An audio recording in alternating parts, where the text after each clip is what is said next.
Hello, everyone, and welcome to Start to Finish for Citizen Sleeper. My name is Matt Bowyer. This is episode 16.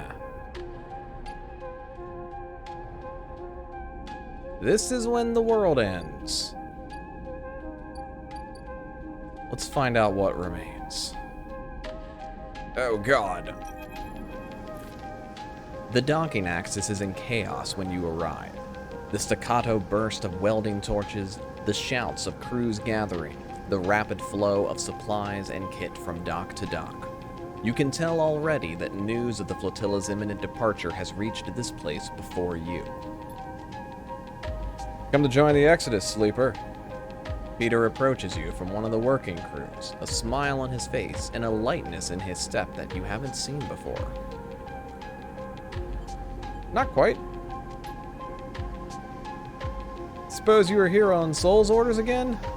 Wink. Nothing Ember's heart like to do more than ordering people around. I'm here by choice, not that you'll believe it. Fair enough. Just your timing seems to always be a cycle or two after we get some request from the Hearth ship. Must be a coincidence. Well, Soul has it lucky anyway. His request for us to dismantle the Axis and be the vanguard for the flotilla's onward journey to the Starward Belt aligns perfectly with our plans. Oh yeah? To leave this damn place, of course. We've been prepping ever since the cordon collapsed. If we can build our escape and make the Hearth ships think we are complying with their orders at the same time, then it's a 2-in-1 for us. Those idiots will never see it coming. You leaving the flotilla? We are our own flotilla, Sleeper. We aren't going to tie ourselves to Heart and Step any longer. Why would we? Look, nothing against you or your Sleeper, but we have to get out from under the shadow of Step and Song. And this is the time. We won't let the Flux catch us again. Not a chance. For the first time, you see fear in his eyes. Want to help us make that leap? Grab a torch, talk to a crew. You're welcome to it. Every person here is free to prove themselves. Let's see. Just a stop on the road, Sleeper. I'm afraid that's all this was. Peter glances out past the docking axis, through the outer windows to the stars beyond. A lot of space out there for those willing to take it. I hope you'll be around before we go, but if not, stay strong. And with that, Peter thumps you on the shoulder and heads back to his crew with a purpose and direction visible in every step of his rapid stride.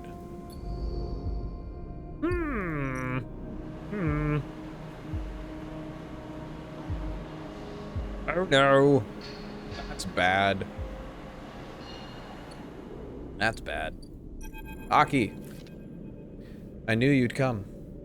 Aki greets you outside the dust house, her eyes as bright as always. You are very welcome here, as always. Good to see you. And you, Sleeper. Walk with me. And she guides you past the dust houses. You look inside and see other members of the crew working in the orange dust, planting and tending to the Step ecosystem. We are to be the suppliers for the evacuees, I'm sure you have heard.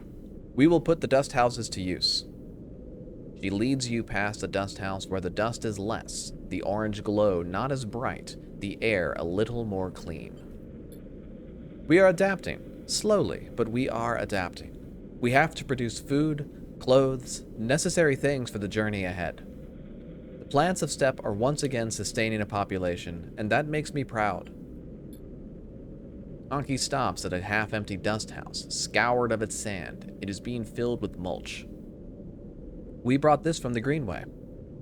She stares at the green and brown, a strange sight, even to you, now that you are used to the amber dust of Step. I admit, it is hard work for us. We are not familiar with these plants. Can you help us? I will do my best. Thank you. I know that the eye is suffering, that it is at risk. I know what that is like.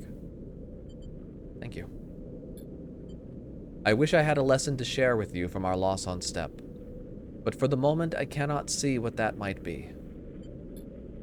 If it gives you meaning, the work here is steady and worthwhile. But if you do not have time, she smiles a weak smile. I will not blame you. Hold on to your memories, but not too tightly. Sadness will not sustain you. That's just fucking true. She falls silent, and you both watch the work in the dust house for a while. You can already see a greening fringe of moss on the mulch in the dust house. The first signs of new life. Will you soon be like the people of Steppe, leaving behind a home? Or will you be stubborn and hold your ground, despite what it might mean? You wait a little longer with Aki, the moment a welcome suspension in time. A rare moment in this rush towards an end. You glance at Aki, and she puts a hand on your shoulder in solidarity. After a short while, Aki sighs. It is good to see you, Sleeper. Perhaps we will see each other again before we depart. She walks away, fingertips brushing against the glass of the dust house windows. Aki turns back for a moment, as if she wants to say something, then thinks better of it, and turns away. That one wants... I got +2s all up in.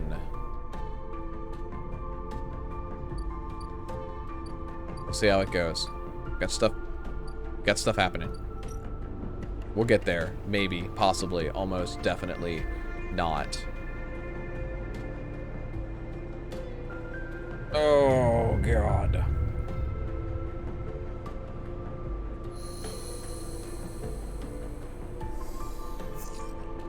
Woo-hoo-hoo-hoo. Those are good dice. Those are good dice. Those are good dice. Those are good dice. Those are good dice. Those are good dice. I need food. We are in trouble. The funds are falling to the ground.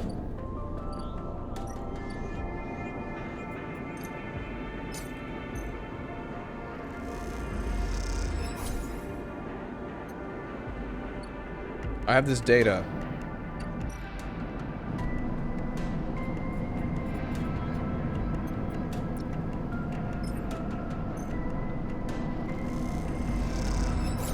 Data, please. Money, please. I have data. Thank you.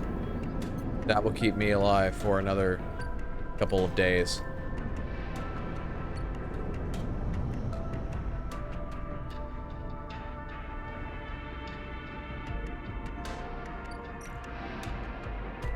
This one's not done. I need to remember that this one's not done. I want to get something else to halfway first.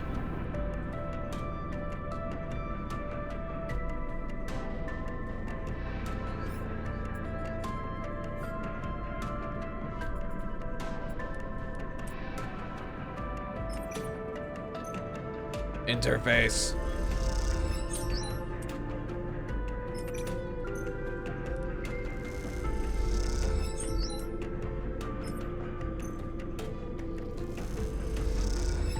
Good.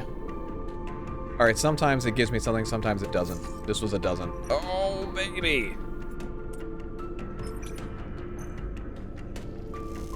Oh, what a good day. What a good day.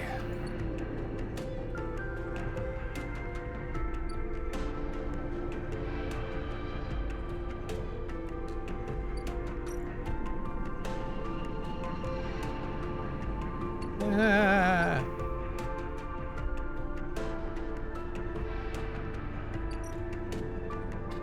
Oh, yeah, I'm not doing that. Not doing that. Dorms.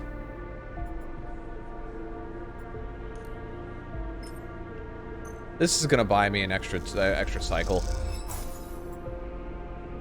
Sleep.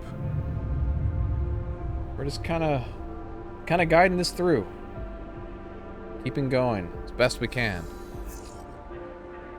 Oh, look at these dice! These dice are so good. I love my dice. I love my plus twos. Maybe that's how I should actually be terming this. I love my plus twos. They're so good. This is more money. Intuit doesn't give me anything. Please don't need anything after this.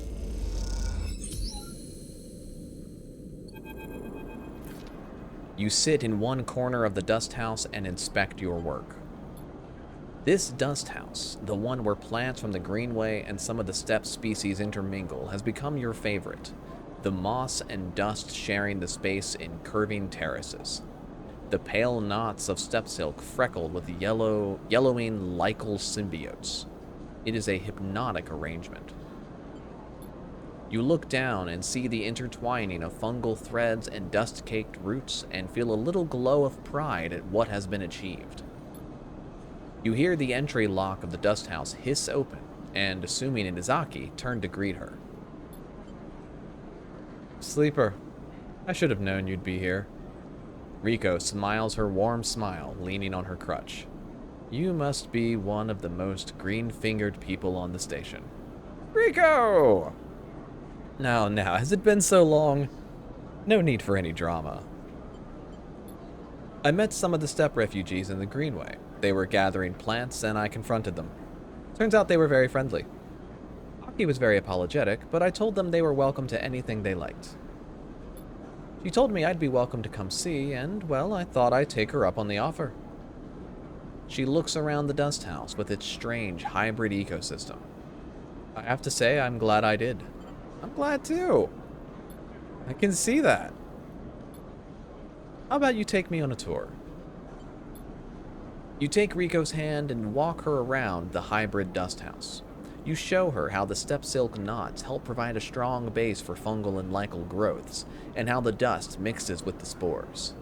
You show her the different species of steppe tubers, and the way they feed the soil with nutrients that help herbaceous greenway plants thrive. She nods along, her eyes bright with ideas. She stops after a while and gestures for you to sit together. I know something is happening with the eye, Sleeper. We all felt the flux event hit, and everyone is talking about what's next. I came here to figure something out, to understand what I might do about it all. You glance at her and see the glossiness in her eyes. And I think I have decided. What you have done here, what Aki and the other steppe refugees have done here, is incredible. A whole new ecosystem, built from the strange, artificial, changed remains of two worlds. But I am not of two worlds. I am of the eye. Like it or not, I am entwined with the station. I'm old growth. I don't have that much time anymore, and it seems to accelerate with every cycle. It blurs together, separates, overlaps, comes back to me in strange ways. The time I do have, that's time I want to spend on the eye, in the greenway, watching things grow. One day I'll lie in those fields and not get back up. She smiles, the tear tracks down both cheeks. And when the green takes me, I'll be so glad. I'll miss you. The feeling is mutual, Sleeper. But that's enough of me blubbering on about it. What I want to know is what you are planning. Staying. We all have to get to know ourselves, Sleeper. To know what it is that drives us. I'm sure you'll decide to act in the manner you know. But you also have to ask yourself why it is so. Don't neglect that. Oh, don't let me forget this. She reaches into her coat and pulls out a transparent bag of spore and club heads with carefully preserved root systems. I'd like to plant these. If you go, you'll need them. Oh God. And if you don't, well, maybe another sleeper will benefit. I can offer that at least. Thank you. It's not just about me. Don't thank me, these are yours by right. Rico stands and limps over to a pile of mulch. She delicately takes the club heads out and beds them into the soil there, with precise, expert hands. You should go, Sleeper. I'll be a while. She calls back, not looking away from the job at hand. See you around. She says it casually, but there's a note of finality to her speech. See you around. You turn and leave the dust house, cycling through the protective lock, back into the cool quiet of the ship. Aki is waiting for you. Aki, I'm dealing with some thoughts about mortality. I need you to wait. It's beautiful. She is looking through the observation window and the green reflects in her eyes. The plants look happy together. Ah, the botanist came. Friend of yours? More than a friend. She speaks beautifully about the Greenway. I should go in and welcome her. Are you leaving us? Yes. The first of many goodbyes. She suddenly embraces you, wrapping you in her layers of rough cloth. She pulls back. I wish you a steady step and a clear path. A farewell from my world. Godspeed. I like how that sounds. Godspeed to you. She nods and smiles one last warm smile before turning and entering the dust house. You watch as she walks inside, Rico turning with a smile to greet her. She kneels beside the old botanist and you see her pointing to the club heads, asking questions. You are unable to hear them, but despite that, you can easily imagine the measured, even tone, laced with excitement, that Rico is using to explain the club heads, the Greenway, and much, much more. You turn, leaving them to their conversation. Your step is light, despite the burdens you carry, and the smile Rico and Aki were sharing is somehow still on your lips as you depart.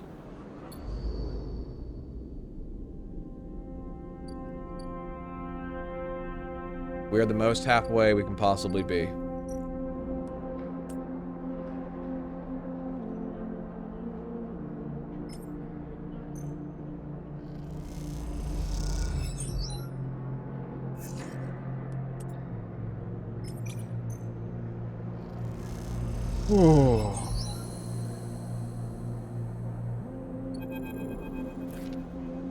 They just keep coming.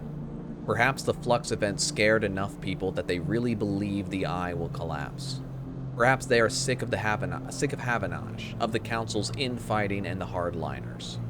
Or perhaps they just want to take a chance at some new future, a place that is anywhere but here. Whatever it is, the evacuees don't stop.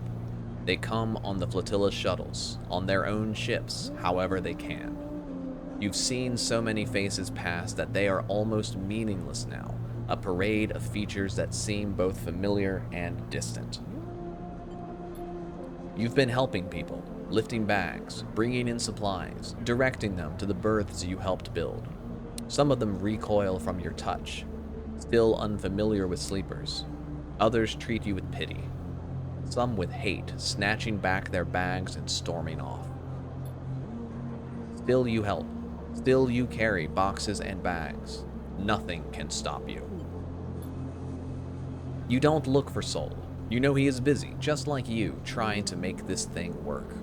Trying to fit as many people as will come onto the Pilgrim Seed. You know you will see him before all this is over. You keep working, but there's something in the back of your mind, something eating away at you. You try to push it to the back of your thoughts, but it keeps coming back. The eye is over. That is the thought. That the eye, even if the flux doesn't get it, is on its way out. How can it survive when these floods of people are leaving it behind?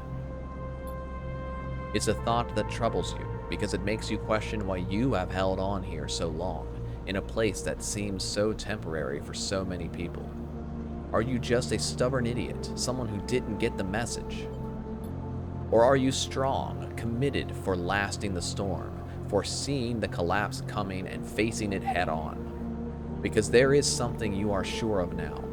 This place, like all places, is temporary.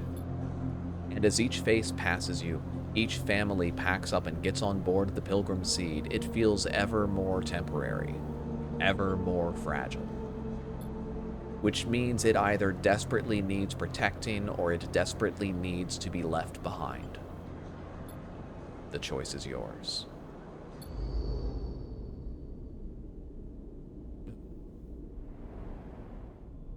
Say like that, you're gonna break me. I'm already barely holding together. God, okay.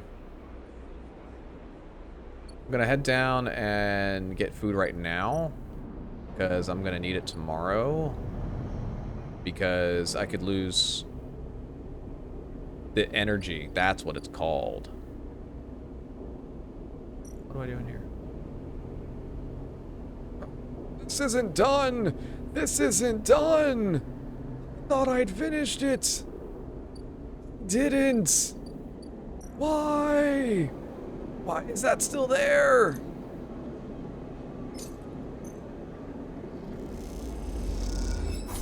There was a whole cutscene I left.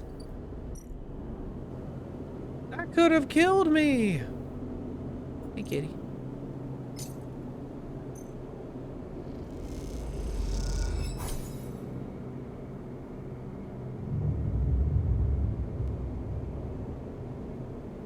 I gotta stay here with my cat friend. Oh, these dice. It's coming together for me.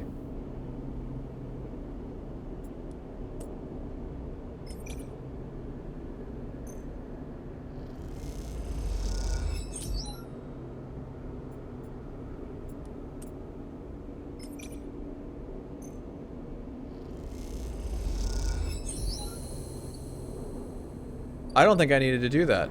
I think it just skipped me ahead. I think I wasted those dice. I'd do it again. What if it didn't? What if that had killed me? What if I had died? Okay. Engage is energy. Engineer is scrap. Potential for scrap. Refit things. Give me scrap pieces. I'm gonna be down to 3 dice tomorrow. Are you trying to kill me? Yes, of course you are.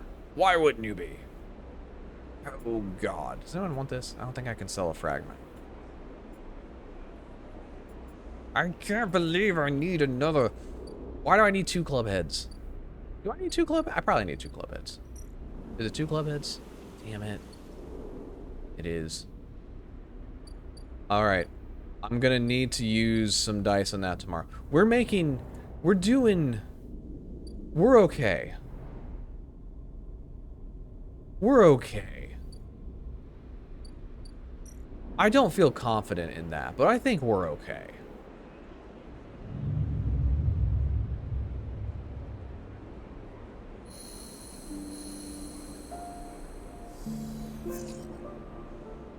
Those dice are alright.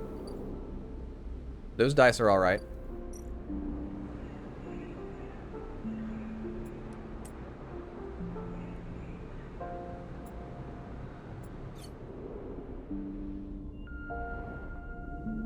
They're not great, but they're alright.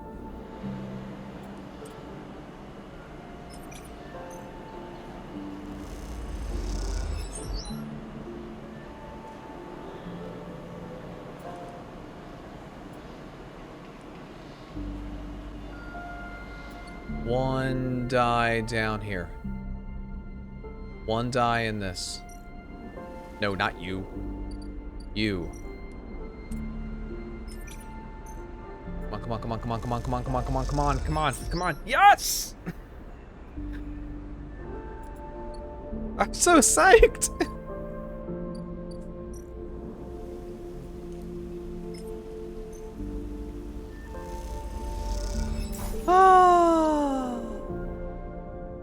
Oh, it's all gonna be okay now. Give me some energy back, maybe.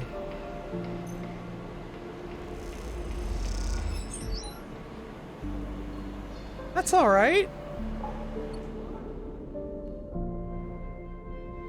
That's alright. Hey, Emphas. How you doing, buddy?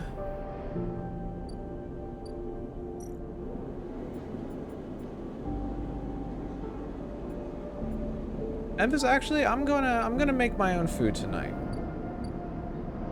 I'm gonna make my own food tonight. So, you can come hang out. We'll talk. We'll hang. Emphas seems like a good hang.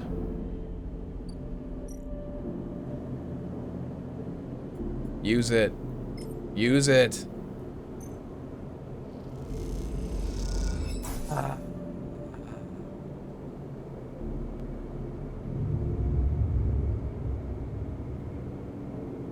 Oh, that was so satisfying.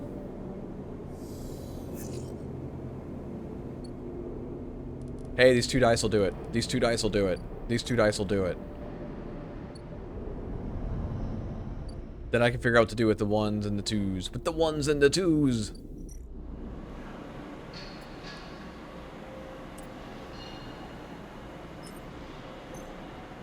Energy, please.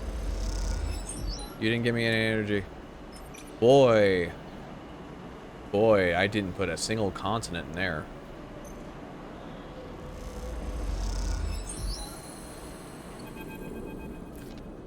The docking axis is little more than a shell. Everything that could have been pulled from its interior, every arm not used for docking, has been cut away. What remains is a Spartan void with a patchwork of flooring that allows movement. Piles of unusable material are tucked away in corners, but almost everything else has been cleared out. You haven't seen Peter since you last spoke, and now you are realizing that you probably never will. There are plans to be made, escapes to plot, the shadow of Hearth to escape. On the cycle the flotilla leaves, these ships will disperse too, the moons of Ember spinning out on different orbits. The chaos has become a quiet diligence now, as the time for departure is so near. Crews cross the axis from ship to ship at speed, bringing supplies or advice, perhaps meeting up to discuss travel vectors in hushed tones, or to debate why they haven't left yet, and whether they should. Among these Singer crews, recognizable for their specialist clothing and often shorn heads, you see the occasional refugee, a paying passenger, or a replacement engineer or pilot perhaps, come from the Eye to seek fortune with the Singers. Most of the crews have 2 or 3 of these additions, some more, and you can't help but wish that, whatever reason brings them to throw their lot in with the Singer crews, they will have safe passage. You feel a strange attachment to these citizens of the Eye, setting out for the first time. And then one of them catches your eye, crossing the axis with the crew, carrying a large bag and a nervous look. Tala. Freeze for a second. What is she doing here? She glances around, feeling your eyes on her, and catches your eye. Her face brightens immediately. Sleeper!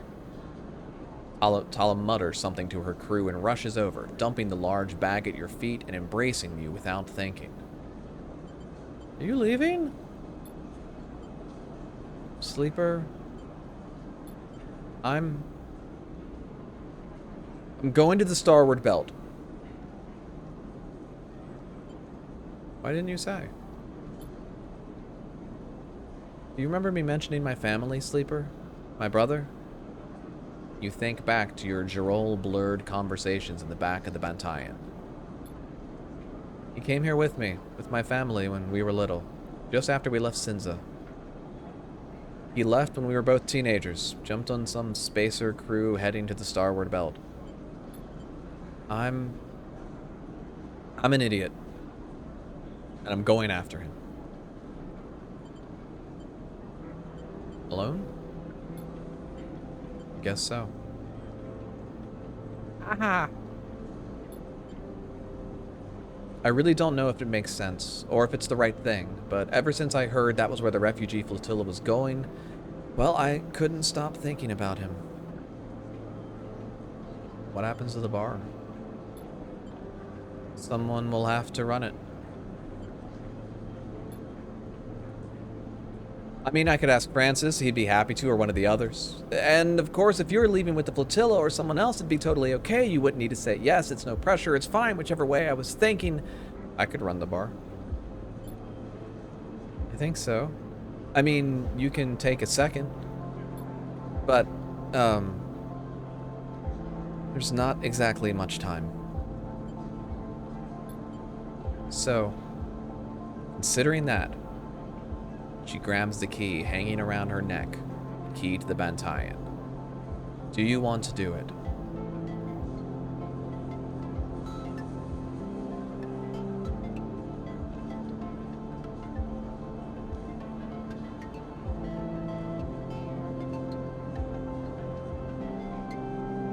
I think of the first people that I met when I came here. Drago was okay. But then threw me out when I started asking too many questions. But threw me out of working with him, not with where I was living. That's good of him. Fang, I think, was the second person. Fang I met early. And the doctor, whose name has fled my brain. I can see them. What was their name? It vexes me. I'm very vexed.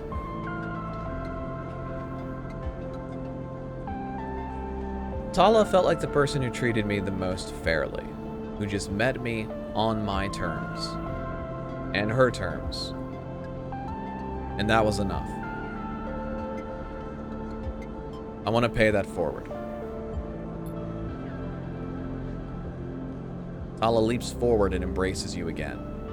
Thank you, Sleeper. I couldn't be leaving it in better hands. She pulls the key from around her neck and places it around yours as if presenting a medal.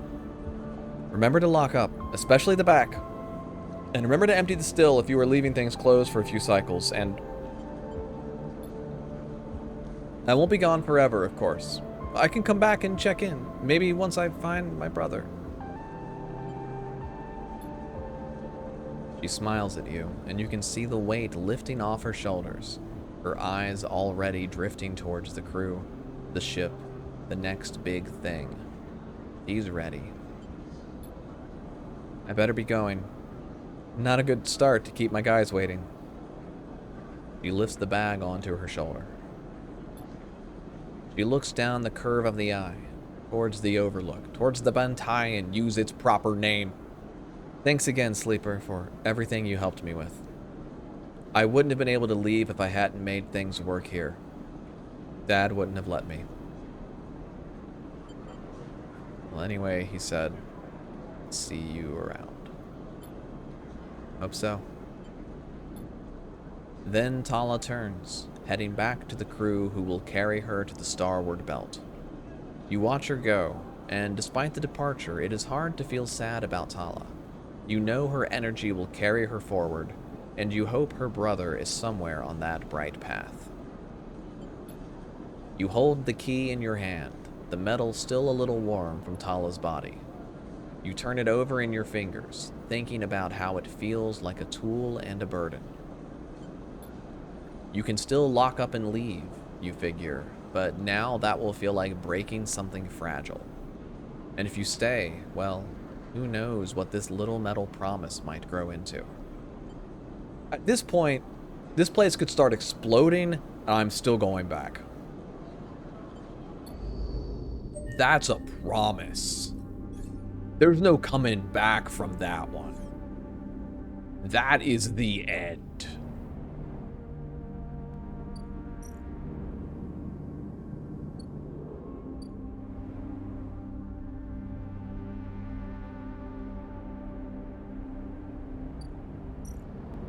that it? Guess I'm gonna get called. I did everything. I've got reasonable dice.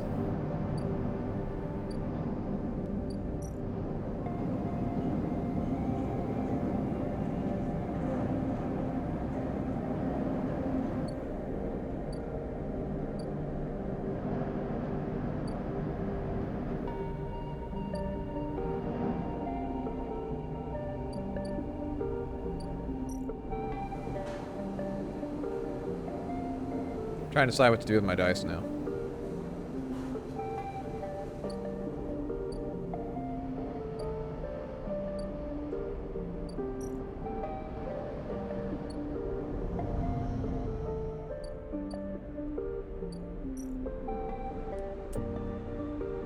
Do a little more harvesting just in case.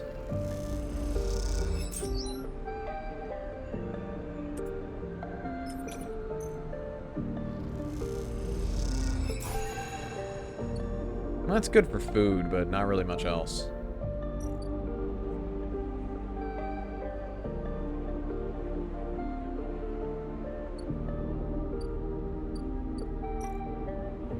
Okay.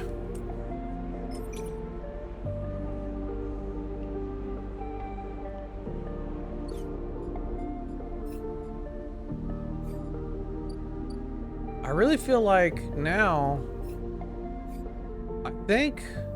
I think Peak is gonna contact me.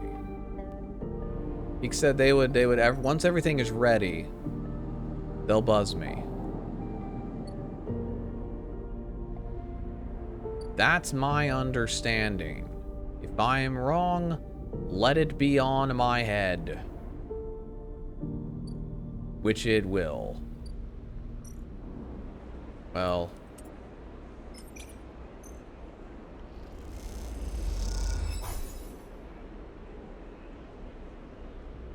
Rest.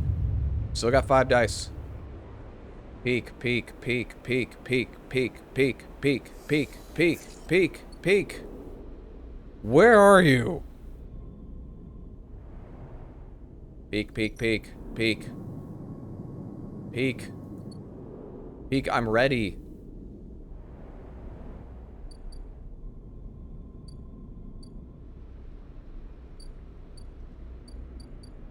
Peek. Boy, I better not be incorrect about what comes next.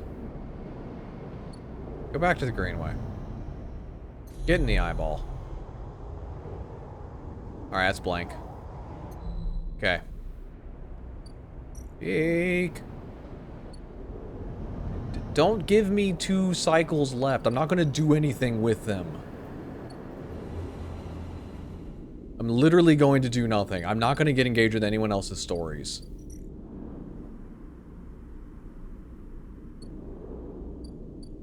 I can't leave anything else halfway done.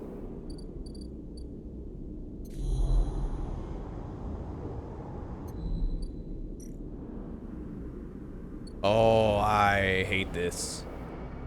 Peek. Peek.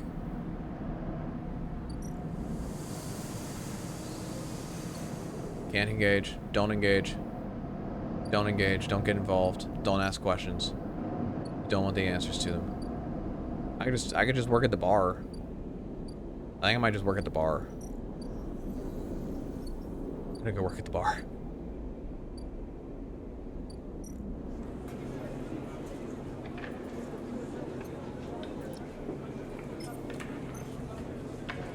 I want to let me save in a different slot.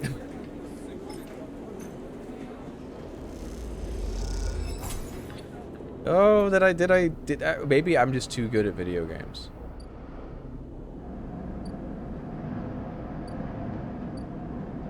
I'm just working at the bar. At least for a minute.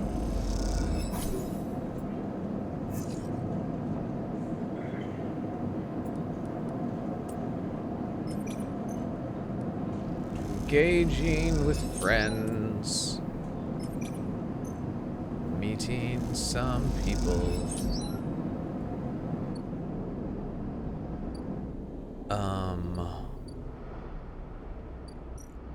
Hop back over here and use my ones to build up my energy.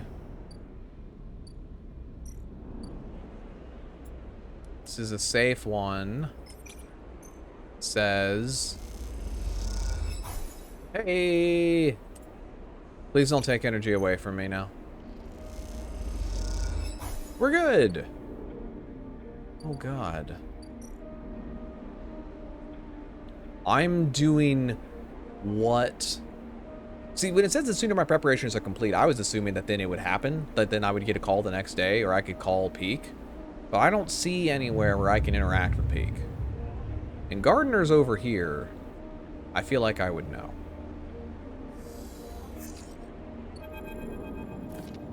Oh, thank God. Peak's slate chirps in your pocket. You take it out. The connection is ready. Meet me at the Founder's Gap, Greenway side. Peak. Clench your jaw.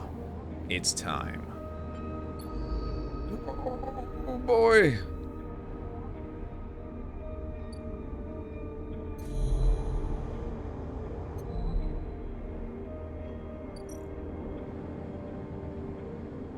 Where are you?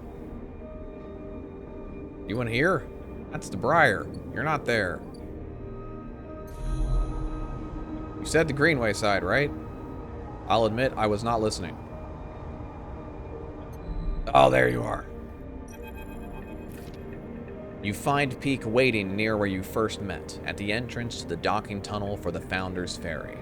They are leaning beside the wall in the flickering light, and you realize now how different they look from when you first met. There is a darkness around their eyes, a sense of exhaustion to their pose, but also a solidity, a sense of purpose and self-knowledge.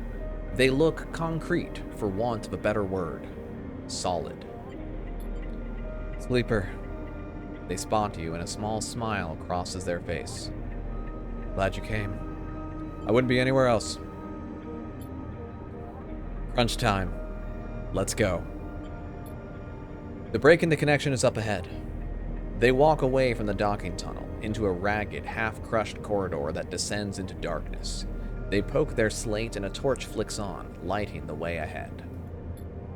As you descend through the layers of the broken edge of the eye, Peak talks, filling the silence. I had to hunt all over this part of the eye to find the point where the connection was broken. They run a hand along the buckled metal of the wall, stooping under the angled ceiling. This hole, the gap, got knocked in the eye when Solheim collapsed. It's impossible to tell who did it, but my guess is they tried to scuttle the eye. If Solheim couldn't keep hold of their fancy new station, well, no one could. Peak ducks through a fractured passageway with hanging wires like vines. So this place has always been on borrowed time. I've managed to weave together the old connections and run a new patch down to where the main line still runs through the remaining ribs of the rim. Just like keeping those old XPR platforms running. Ash would be proud if she'd bothered to help. As Peak goes quiet, the corridor opens out into a wider, twisted passage with compartments on either side thick with wiring. Here, this is the connection point. You can see where Peak has levered off a panel and hooked up a thick cable to the existing hardware. As thick as a tree trunk, it snakes off into the dark ahead, its yellow rings making it look like some huge and exotic serpent. Did all this? It was an interesting challenge. Plus, it helped me keep my mind off things. There's a lot I'd prefer not to think about. Oh, you and me both, bub. You both stand there, staring at the point where the new cable meets the old one.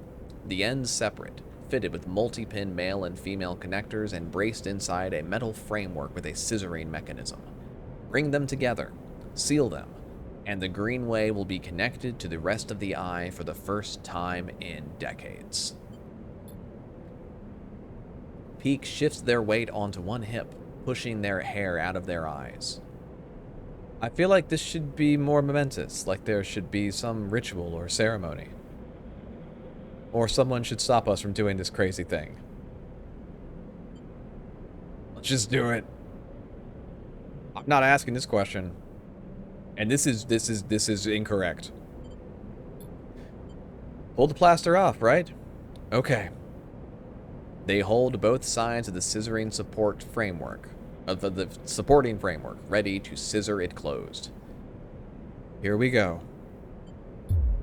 Peak wrenches the framework closed, and the connectors thunk together with a sound that echoes down the ruined corridor into the dark on both sides.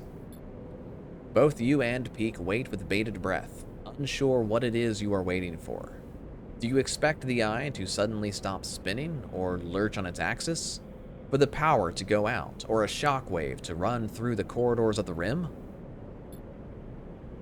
You meet Peak's eyes, and suddenly they burst out laughing. What are we waiting for? I feel like we just planted a tree and are expecting it to burst out of the ground. But you feel it. You feel it flowing like a stream that has been released from a cave and rushes out into the sunlight, crystalline and clear. You swear you can hear it running in the wires, like water, like rain, like steam. It doesn't roar or rattle, but it rustles and writhes there like liquid roots.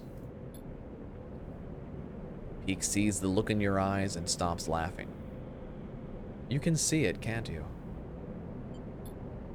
You can't see it, not with your eyes, at least. But it is everywhere, and now it is out. It can't be put back in. That is clear. You imagine the rim of the eye like a sponge, like soil, soaking up the gardener and their chorus, the gaps filling with a burbling, constant, growing life.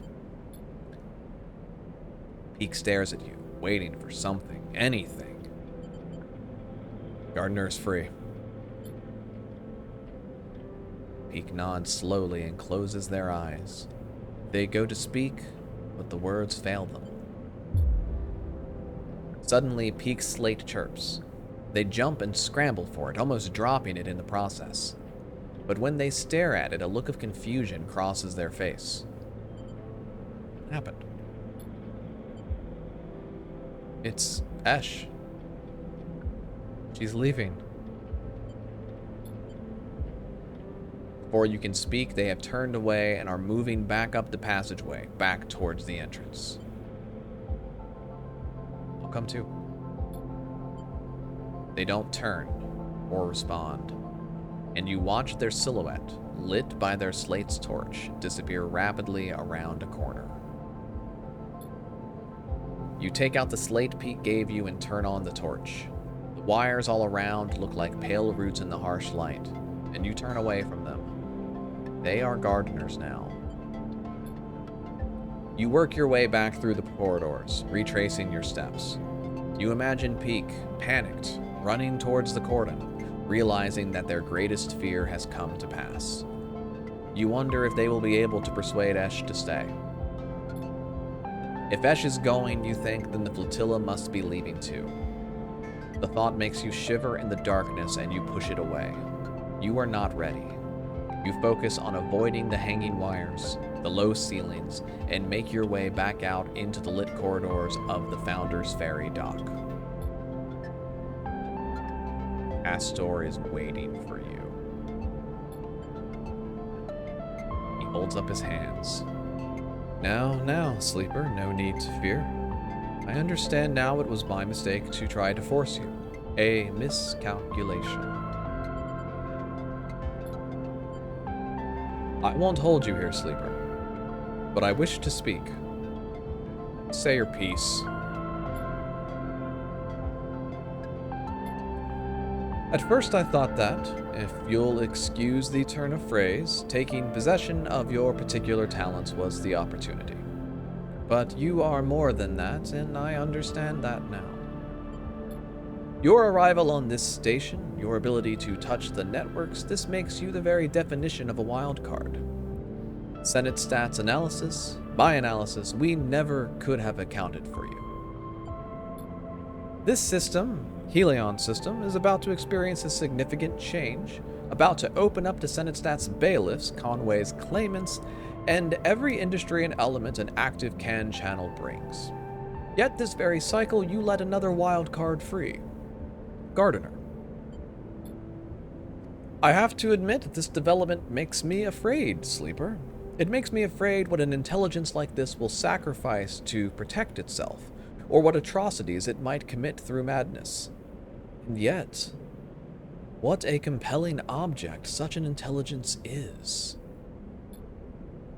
Let me protect you, mark you out, keep Senate from eliminating by force or legal expediency you as they will with every other squatter on this ring. And in exchange, when Senate comes for this place, you facilitate the handover. You calm the protocols. You give us the gardener. Eat a dick. Castor takes off their glasses and polishes them. Disappointing. You begin to leave. As you approach, he speaks quietly in urgent whisper. Do not wish to see you lost. You are of great value if you ever want to see that realized. You push past, ignoring him, and his voice fades. The last you see of him is his slow nod, perhaps a mark of resignation, or just another deferential gesture aimed at manipulating your response. It doesn't matter either way. You are done with him. You head towards the cordon, Peak and the flotilla in the forefront of your mind. I don't care about you. Where'd my friends go? You arrive into chaos at the cordon. The final shuttles are leaving the ramshackle docks that have formed along the edge of the gap during the flotilla's stay. As they do, groups of evacuees push on board, hoping to be among the final people to escape from the Eye. The fear created by the Flux event became a series of rumors, and those rumors have driven many out of their homes. Others have staunchly doubled down on their position on the Eye, refusing to accept any gossip of a second collapse. You are unsure what you think? Is the collapse a certainty? Will Peak's actions this cycle have changed anything at all? You are tired of these questions and instead set out to look for your friends. You quickly spot Peak and Esh at the far side of the chaotic bay. You quickly make your way through the crowd, slipping between the gaps in the rushing evacuees, stepping over bags and luggage. Progress is slow, but as you approach, you can hear their voices over the crowd. You try to push closer, but there are many evacuees gathered around them and their shuttle. You have made your decision, Peak, and it puts you against me. Esh is standing with one foot on the boarding ramp while Peak argues with her. The evacuees are eyeing them, eager to intervene but intimidated by Esh's evident strength and attitude. Esh, it doesn't have to be like this. We can find a way. I've always protected you, Peak. I've taken you under my wing. But I understand that you are not mine to control. And you have chosen to be here and not with me despite everything. I've chosen to stop running. You can choose to stop running too. We can stay here and try to live. Don't you remember what it feels like to live, Esh? I remember what it was like to live on Hawthorne, what it was like to be worried for your safety every cycle, and live under the control of my mother, of the administration. To work to maintain something that no one wanted, no one needed, so that our corporation could maintain a foothold in this system. You talk as if this place, in the very same system, is any different. What is there here but the same grind for other masters, for employers and administrators, for those who gain from our struggles? There might not be a corporation controlling the Eye, but there is control and power in action here. So what then? You run from anyone or everyone who could ever be close to you in search of freedom? In search of some perfect place where no one has power over you? I want to be part of something, Esh, even if it is broken and suffering, even if it cannot be free.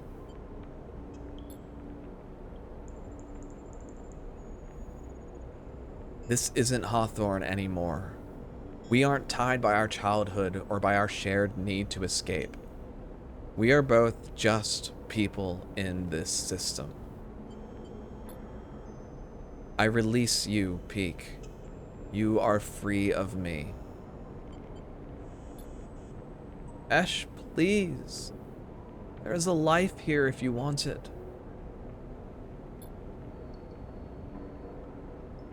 Esh turns and smiles at Peak, her eyes wet now too.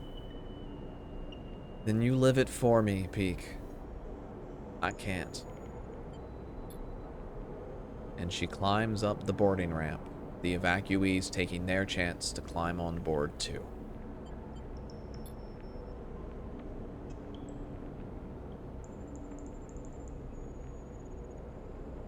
You watch as the shuttle closes its ramp, lifts off, and leaves the bay.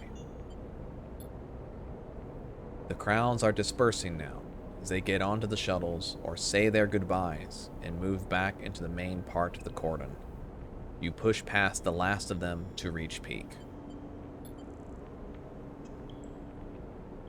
Sleeper, that's just gone. She chose to leave. I've known her my whole life. But since we arrived, we've been going different directions. I'll miss the Briar, but she'll serve Esh well. I know that. Sleeper! The shout takes you by surprise, and as you turn, you see Sol coming across the bay towards you, the last two shuttles loading up behind him. Can't believe you'd make an old man run across this bay to get you. Singers have gone. They left at the start of the cycle. They broke away from the flotilla.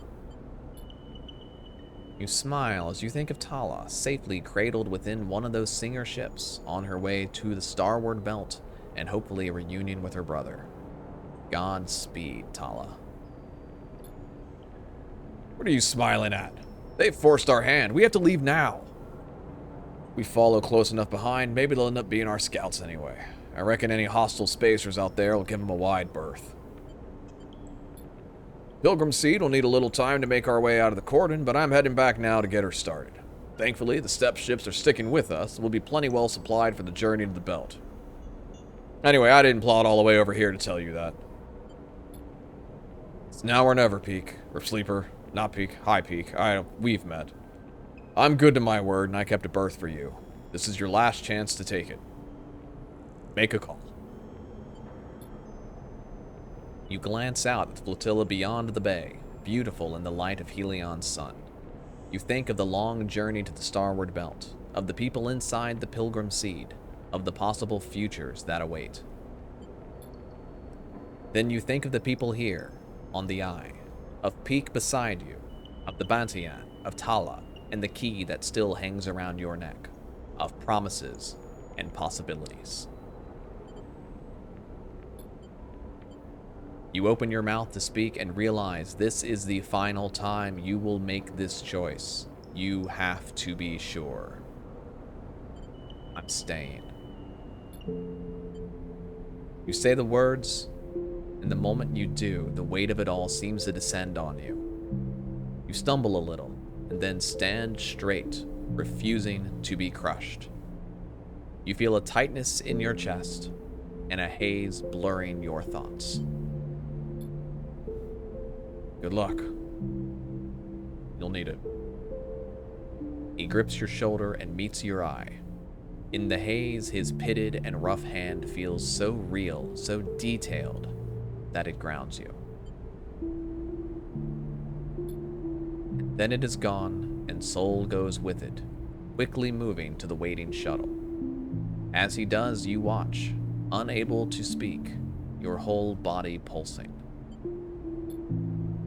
And then another hand falls on your shoulder, and it grounds you once more. You turn to see Peak's bright eyes. Let's go, Sleeper. You nod, and seeing how unsteady you are on your feet, Peak puts an arm around you and steers you towards the entrance to the bay.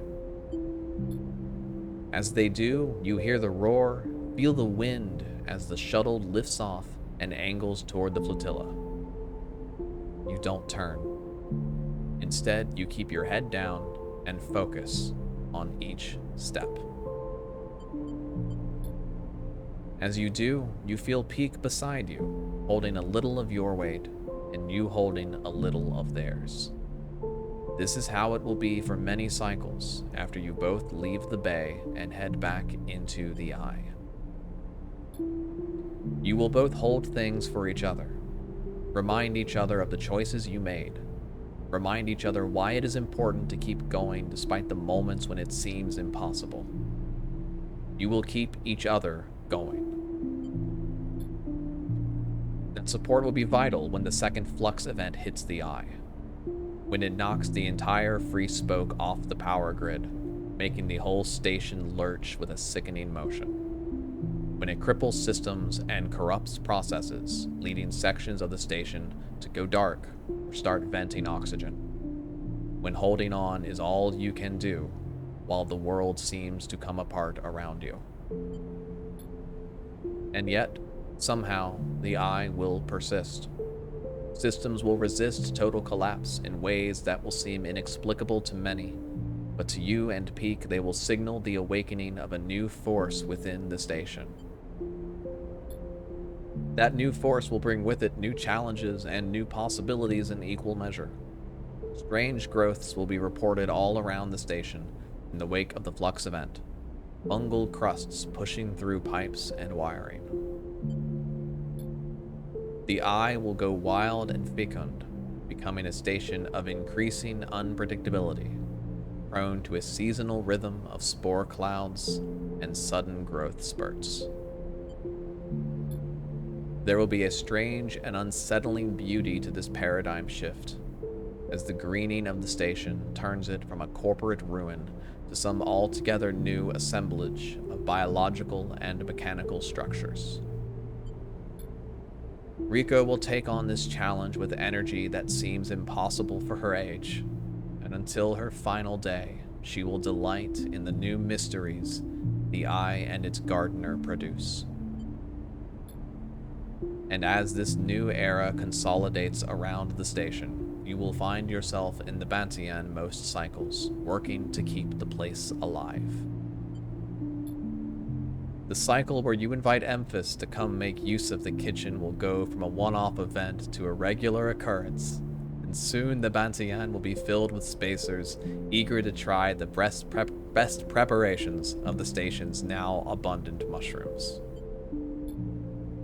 And on occasion, after a long shift at the Bantian, you will hear the sound of the stray mewling, and you will crumble up some food and sit and watch the cat eat, as if it is the only thing in your world that matters.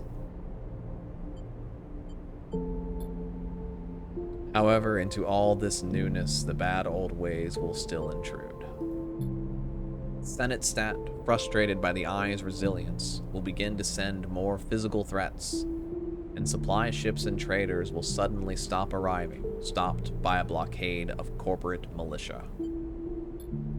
Life on the Eye will be punctuated by wide-channel broadcasts from Senate Stat stating legal precedents and quoting deeds of ownership, staking a claim on the system. Meanwhile, Havanage's hardliners will fizzle out, losing their grip on the Havanage Council. In their wake, Helene will spearhead a series of reforms that will scale back Havanage's overreach, returning them to the caretaker role they had always intended to fulfill. As the cycles roll on and threats gather, new broadcasts will join them, sent by Conway Extractions, making counterclaims on assets within the Helion system. And many on the Eye will grow quiet, losing their appetite for debating these political machinations as they tilt inexorably towards a corporate war. And ever on the Eye will spin, growing now in strange ways, haunted by strange new growths, and hosting cultures of increasing resilience. As the Helion system descends into crisis, you will find comfort in the fungal patterns, the familiar conversations, the spices and the smells that will accumulate around you as your body continues its unavoidable decay. They settle around you like a veil, and in time it will be impossible to see the eye without seeing its many variants and versions, pasts and potential futures. And this masking of the world will mark your approaching end. And one cycle, far from now, that accumulation of memories, tastes, of people and places and moments will be the last thing you let go of. But for now, there is only you and Peak, arms around each other, walking slowly out of the bay. Two figures born of crippled systems, linked together, continuing despite your origins. And in this frozen moment, you focus only on the next step, because that is the only way you have learned to persist. And to persist is to believe that a future, any future at all, is possible.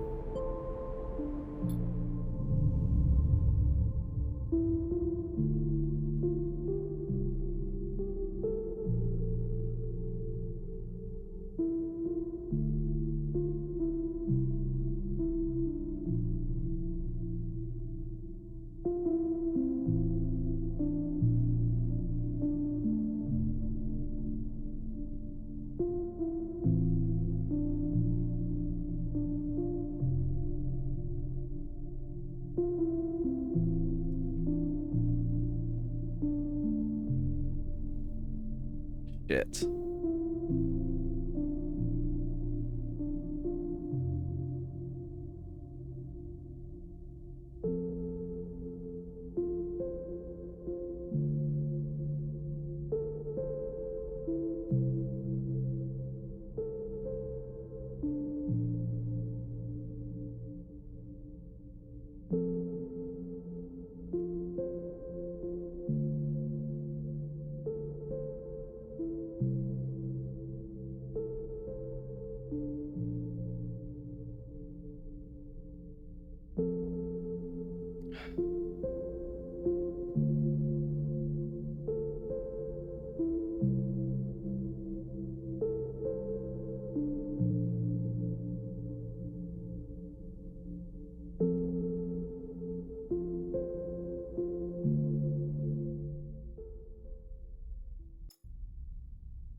This has been start to finish for Citizen Sleeper.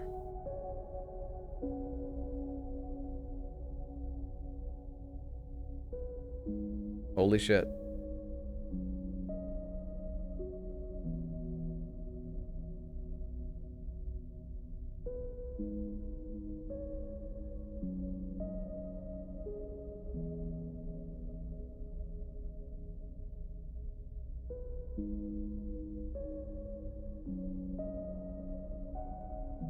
Thank you for spending this time with me.